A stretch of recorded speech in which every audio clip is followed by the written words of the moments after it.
Hello and welcome to Unleashed, the show that explores how to thrive as an independent professional. I'm your host, Will Bachman, and I'm here today with Amanda Wright, who runs the Wright Company, and that's Wright. And she also runs a coaching program for people who are interested in getting started as independent consultants. It's called Take the Leap.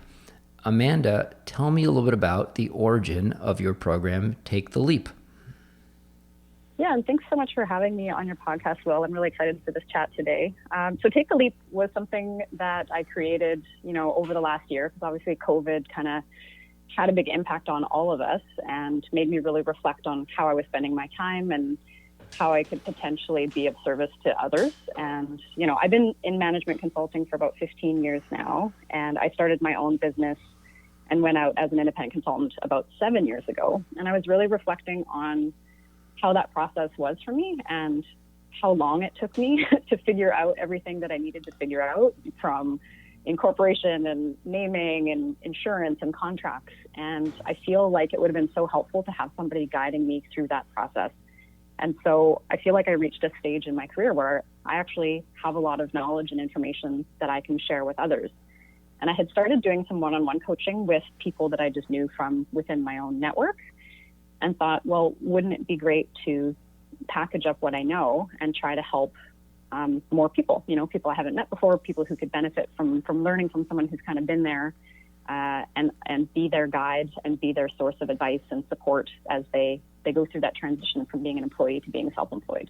Yeah. So that was sort of how it all came about. And tell us how your program is structured. So my understanding is it's 8 weeks long. It's done in a cohort with a set of other people. Talk to me a little bit about, so if someone is going to go through it, what do they experience? What's the structure of it?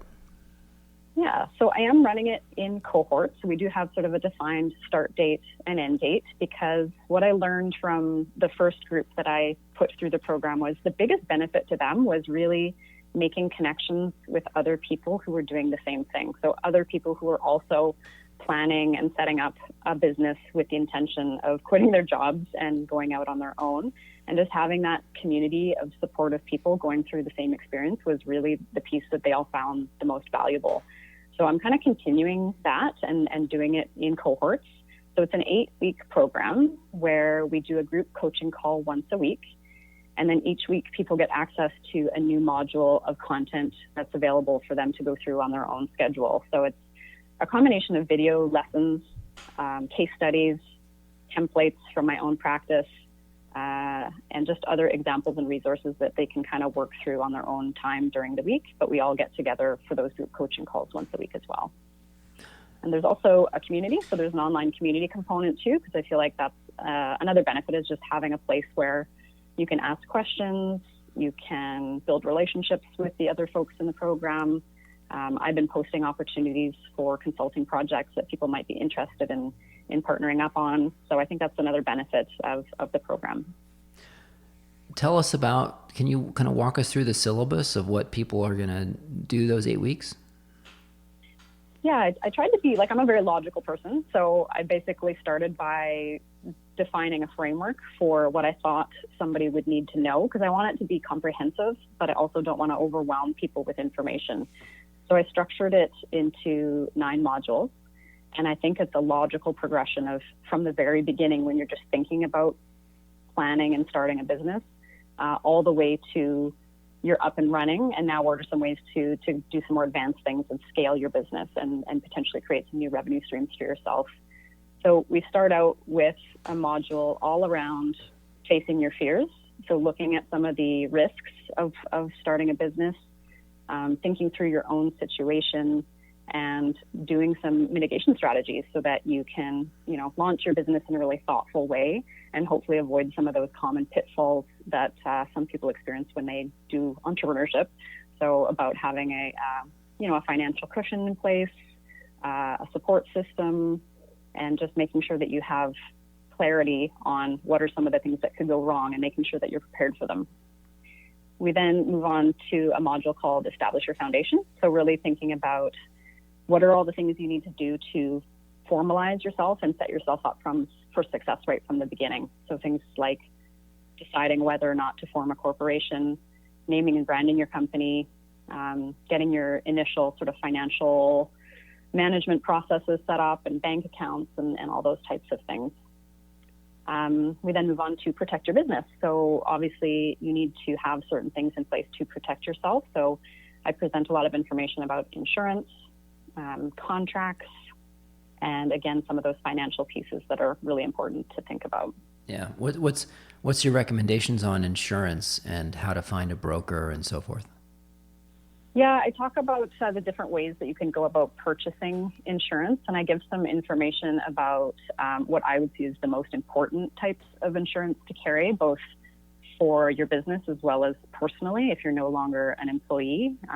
So obviously thinking about professional liability insurance, general commercial insurance, and then personally, depending on where you live, obviously in Canada it's a bit different, but having that extended health coverage and disability insurance are pretty important as well. So I talk through those options and then the different ways in which you can explore and purchase insurance.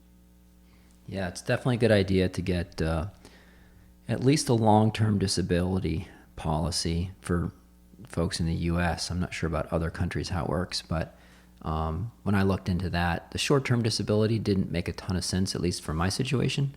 Covers you for like 6 months or something, and it turned out like if I ran the numbers, it'd just be better to put the insurance premium, just to put that in a savings account for a year or two, and then that would be equal to like all the benefits I'd get from the policy. So it didn't make sense. It might be different for other people's situation though. But the long-term disability definitely made sense for me. So I got one of those policies a few years ago. People should also think about life insurance, certainly. You know, if something happens, make sure your loved ones are protected. And then we've done episodes on this show about health insurance, mostly focused on the U.S. Because other countries, they might, have just more government-run health insurance where it's not as much of a big deal. But and then we've done episodes on business insurance. I think episode 10 or 12, I think it was, way back in the beginning. So all those are important things, definitely. When you the second thing that you talked about, like you're establishing the foundations, beyond setting up your entity or your corporation and coming up with a name, like what are there any other points that you cover in that session?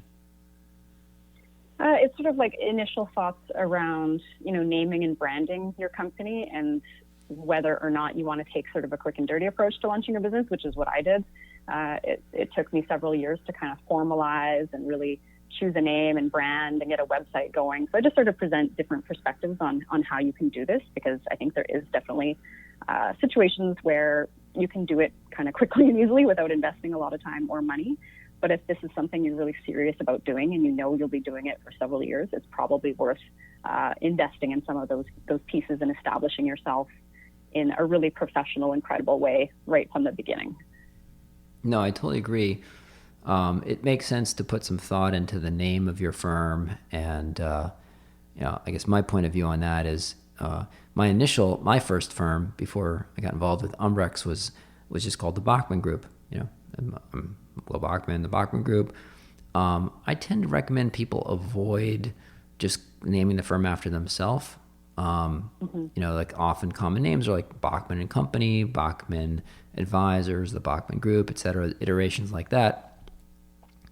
It's not terrible, but it's certainly better than just being like W.H. Bachman LLC or something. That just seems totally like you weren't giving it any thought.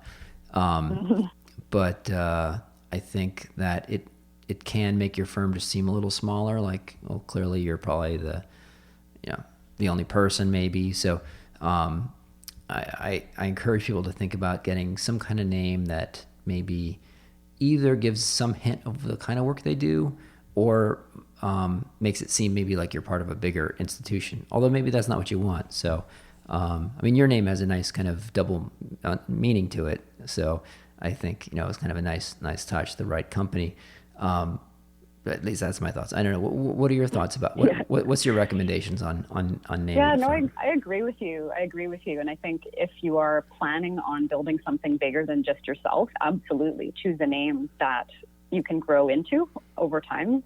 I think some of the people I'm working with, they're really just thinking of that first step of going out on your own and being an independent consultant, and not really thinking about building a company per se, like a bigger company with employees and staff. But that is something that I give that same advice, is try to choose a name that's not going to limit yourself and gives you some flexibility moving forward if you change your mind about how you're structuring yourself, or if you're adding a team.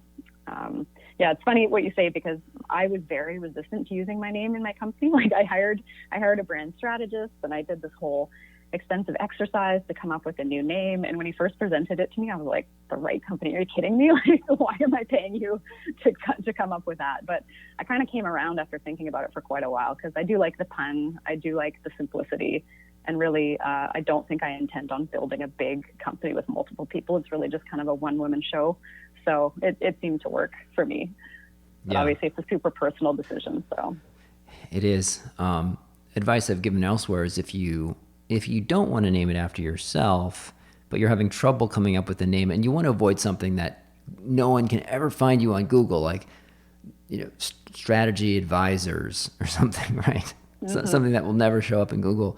Trying to come up with a unique name, it's possible to work backwards. If you go to like Brand Bucket, which is sort of a highly curated set of URLs that are available for purchase, they're $1,000 or $2,000. Then you can just find a name that is available for purchase and say, "Oh, I can live with that name."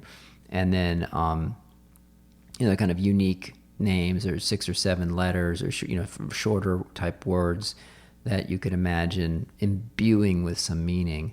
So, I mean, that's kind of a backwards approach of just seeing what names are available and taking one of those. Yeah. Because you do want to pick a name where you can get the .com if you can. So. For sure. Yeah. So there's some good online name generators actually that I refer to in my program. I can't remember them off the top of my head, but they're sort of interesting. You can put in different keywords or the type of business that you're planning to launch, and it'll offer you all these different suggestions, which is sort of interesting. And then you can reference that against, what .com or social media profiles are available with that name, and then you can kind of make your decision based on some of that information. Awesome. So I interrupted you. So the third session was protecting your business. So we talked protecting yourself. So that's insurance and contracts. And then what's the next session?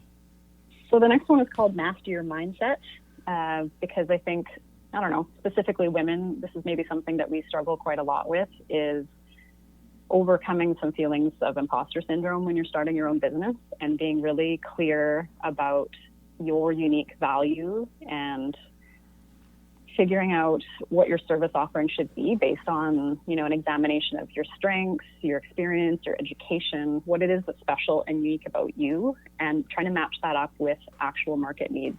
So some work there to figure out what it is you would like to do, and are clients paying for that? And then step 2 is kind of like, are you able to charge what you think you are worth? So I think there's a bit of mindset and confidence work there to be able to ask for rates that accurately reflect the value that you can deliver to your clients.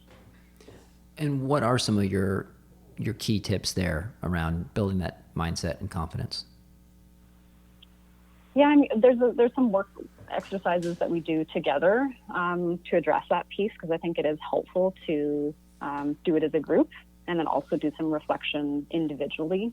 But it's almost like taking stock and really pausing and looking back at everything that you've done, all the degrees, the designations, the client projects that you've successfully delivered already in the past, and just almost reminding yourself of all the awesome things that you're capable of doing.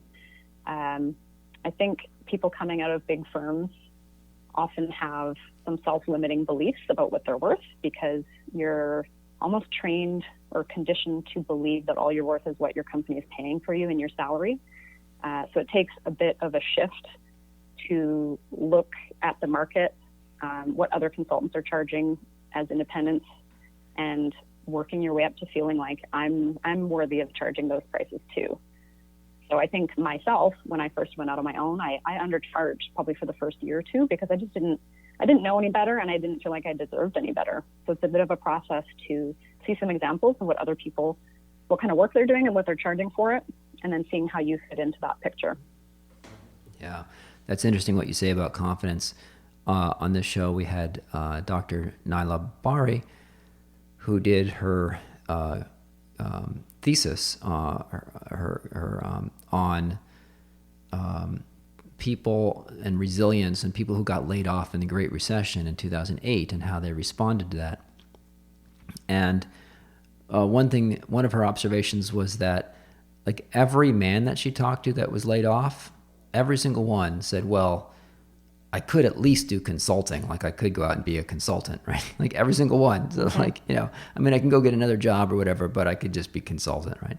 And almost every woman she talked to said, well, maybe I'll go back to school, right? And get another degree. Yeah. Like, and none of the women that she talked to said, oh, well, I could just go be a consultant. Like, I mean, anybody can do that, So, I mean, this is not my observation. This was what I heard from Nyla in her research. So it's interesting that I mean, it's great that you're emphasizing that and helping people build their confidence so they charge what they're worth.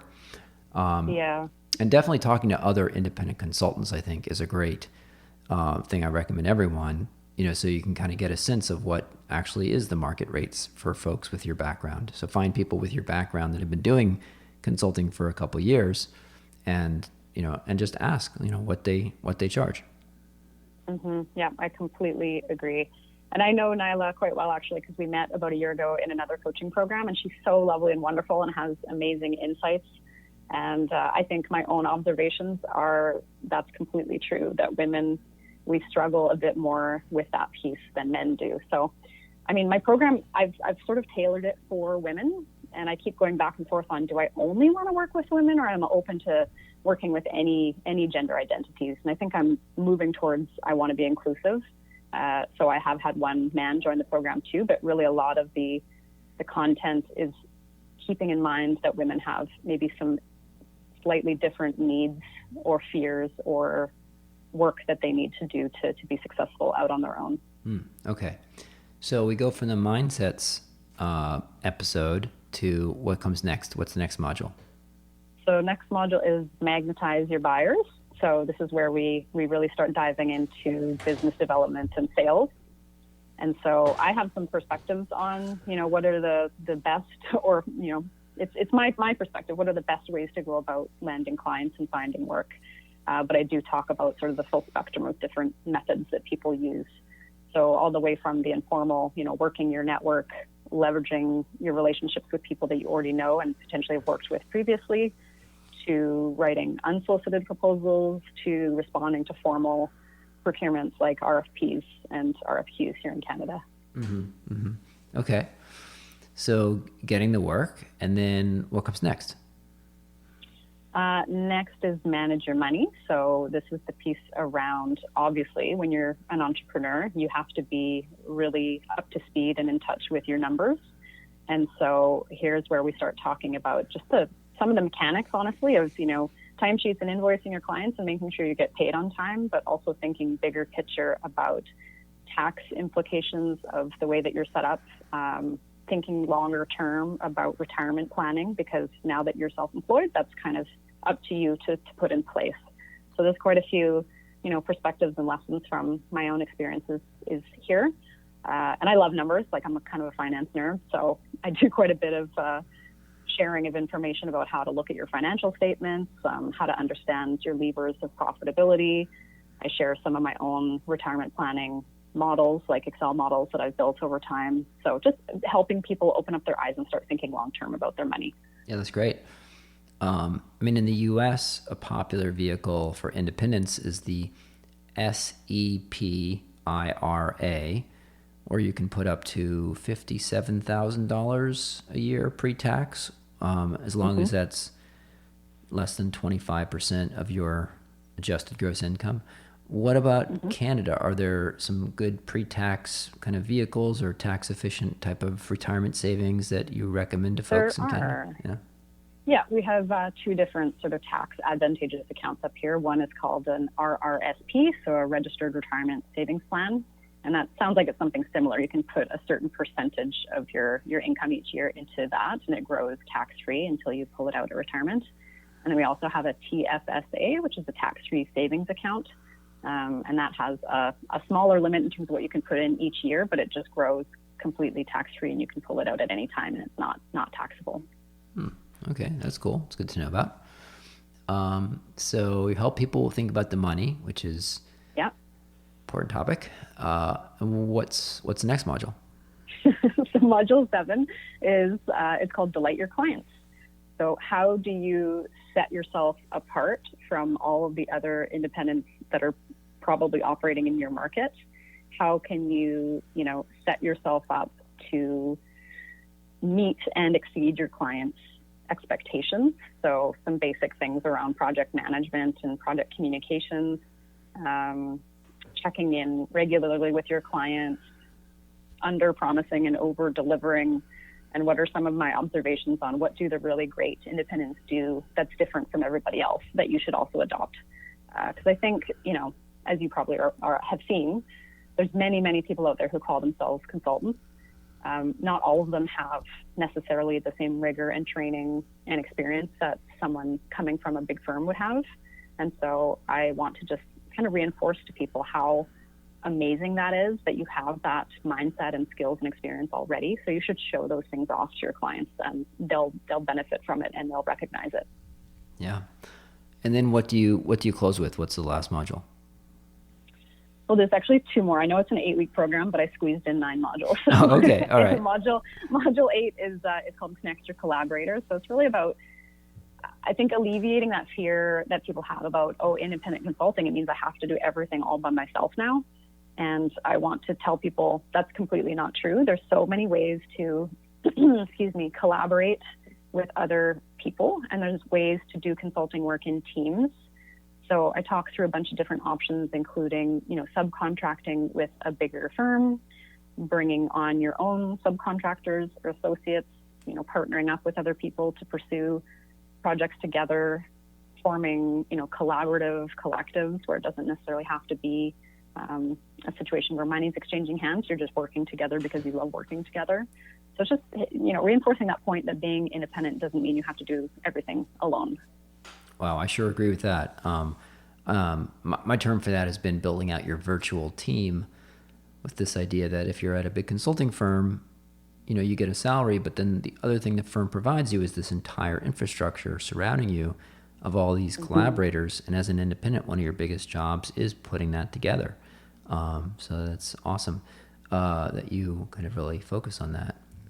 And so it's like all the time you can be, connecting with people, all different skills, like, you do Power BI or Tableau, or you know how to make maps or edit videos. Like, you never know when someone, you can find some way to work together with somebody.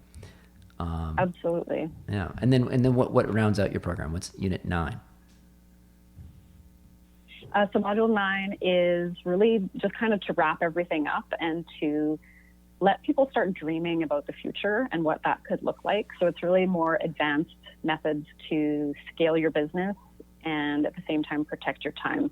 Because I think my observation is you don't want to exit a super high stressful job to then set up a business that's just as stressful and busy. So, you're trying to create more time for yourself. I think a lot of people who take my program, they're interested in working a little bit less because they prioritize time with their families and friends and hobbies and exercise or whatever it is. They don't want to be working all the time. So this is where I start talking about ways to automate things, delegate things to maybe some part-time help that you bring on, and thinking through additional revenue streams that you can create for yourself. So I'm sure many people have thought about this, but others haven't, like the ability to create digital products, to sell workshops, to write a book, to monetize, a podcast or a blog. Like there's so many things out there that are options now, I think, especially with COVID, that sort of accelerated that trend. So just getting people to think about, sure, delivering consulting services is probably going to be the key way that you're making money, especially at the beginning. But over time, there's unlimited options in terms of what you could be doing to grow and build your business and bring in more revenue. Well, if someone manages to monetize a podcast, I'll be very impressed. So I got to say that. That's great. No, it's still important to be thinking about how to automate things, and as well as think about alternate sources of revenue. I love that. Now, how have you been marketing your your coaching program. It's it's this 8-week program. I don't know if you want to share what the fee is here on the show or not, but it's how have you been? I see that you're posting like every day really nice content on LinkedIn. So maybe that's one approach. But what have you been trying out? What have you learned so far about how to market it, and how does your funnel work? Because people probably don't just see your LinkedIn posting and says, "Oh, I'll just sign up for this 8-week thing." So, do you talk to people first? Do you have to like convince them into doing it? Like, do they get a free trial or something, or get to watch one video? Like, I'm curious how you're marketing your whole program. So it's been a lot of fun, and I'm not being sarcastic when I say that, because I'm the type of person who loves learning new things, and a lot of this was completely brand new to me. So the concept of doing content marketing and digital marketing and social media, those aren't things that I was doing before to advertise my just consulting services. I was going about that in a completely different way.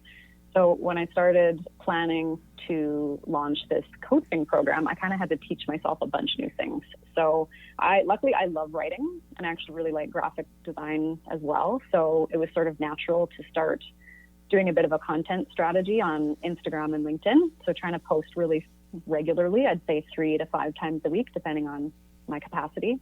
And I do it in batches. So really usually on the weekends, I'll spend a couple hours and I'll batch everything for a week or two in advance. So that kind of saves a bit of time. What do you use to schedule your posts out? I use Hootsuite to schedule my posts. Oh, okay. Yeah, so that kind of simplifies things as well. And then what else have I been doing? I've just recently started investing in some paid ads. So to have people access my free resources, which is a consulting business launch guide. So sort of an initial PDF document where I share some insights and some advice and some thoughts on what first steps could look like if you're thinking about doing this. So that gets people onto my email list, which then, puts them through a bit of a sales funnel in terms of educating them about what I do, introducing them to me and my personal story and my reasons for why I've gone this route myself in my career, and then inviting them to get on a call with me. Fantastic. So it's been a huge learning experience and a lot of fun and a lot of experimentation. I think honestly, though, my success so far with the people I've attracted, it honestly has been they've seen a post of mine on LinkedIn that resonated with them, and then they reached out and bought the program. So I've been fortunate and lucky that way. But I think going forward, obviously, I need to continue to expand my audience beyond the people that probably already know me or are a friend of a friend. Mm-hmm, mm-hmm, mm-hmm. Wow. Okay. And what have you found was like the most effective, way to? Was it people would sign up right away, or they'd get on your email list, they'd see several emails from you, and then they'd sign up? This is, it's kind of interesting learning, to your point about selling other things other than just consulting services that you've been learning how to do. Yeah, it's so different. And I think my observation is I've had people come through all different channels to me so far, the people who have purchased. There's been some who they saw one LinkedIn post and they set up a call with me and they purchased immediately. Other people, I think they've been on my email list for 6 months and then they're like, okay, I'm ready. I'm gonna purchase and sign up. So it always involves a conversation. And I think once I have a conversation with folks, they have a lot more comfort and, they understand what they'll be getting and the journey that I'm going to be walking them through and the level of support that they'll get. And that's the point at which they're usually ready to purchase. Fantastic. So, I'm learning a lot, and it's super fun. It's kind of stressful, doing a launch and trying to get people to sign up for something. It's about nail biting until the last minute, but I'm loving it, and it's a lot of fun to deliver, and I'm really enjoying these connections that I'm making. Because selfishly, it's almost like a recruitment pipeline that I'm creating for myself too, identifying these really highly motivated, already trained professional consultants that I could then potentially bring onto my consulting projects with me. Sure. Well, I think anyone who's, helping the ecosystem of independent consultants, I'm thrilled with. So thank you for what you're doing. Do you want to share a URL here or tell people where they can go to find out more about your program? For sure. So it's just therightcompany.ca/take-the-leap. So hopefully that's straightforward enough for people to remember. And we will include that link in the show notes. in case you forget. Perfect. So if you want to check that out and you missed the link there, just check out the show notes, click on the link, and I suppose you can sign up to at least get the weekly emails from Amanda, see if this is something that you're interested in. Amanda, thank you so much for joining today and telling us about your program. Thanks so much for having me, Will. I enjoyed our conversation.